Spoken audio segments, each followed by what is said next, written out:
Suuraa tokko erga kaatanii booda tiisharta keessa yookiin wayyaa yookiin huccuu uffatanii jirtanii salphaatti gara kalarii barbaadanii diizaayinii barbaadanii fi alaabaa barbaadanitti salphaatti iskeendota muraasa gidduutti jijjiirachuu kan ittiin dandeessanii fi akkasumas illee fakkeenyaa fi suuraa tokko ka'uu barbaadanii huccuu garaagaraa geeddarachuun isin barbaachisu addanumarraati akkuma agartan diizaayinii mimmiidhagoo fi namatti tolan waa baay'eetu as keessa jira.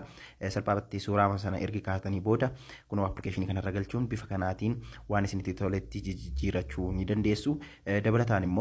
Dabalataanis immoo akkuma agartan egaa samii yookiin immoo duumessa keessa kan noormaalii ture bifa kanaatiin egaa diizaayinii mimmiidhagoo namatti tolu bifa kanaatiin yoo barbaadan halkanitti guyyaatti duumessatti akkasumas illee roobatti illee geeddaruu kan ittiin dandeessanidha. Hedduu tokko miidhagaa kun akkuma agartan egaa suuraa keessan irra kwaalitii tokko illee osoo hin hir'isin salphaamatti bifa kanaatiin egaa suuraa keessan irratti wantoota isin barbaachisan waa hedduu daddabaluudhaan suuraan keessan dachaa 4-5 kan duraarra miidhaguu gochuutii illee ni dandeessu. Background yookiin immoo dugda duuba suuraa keessanii illee sekoondota muraasa gidduutti gara isinitti tolutti jijjiiruu ni dandeessu. Bilarii galchuu ni dandeessu.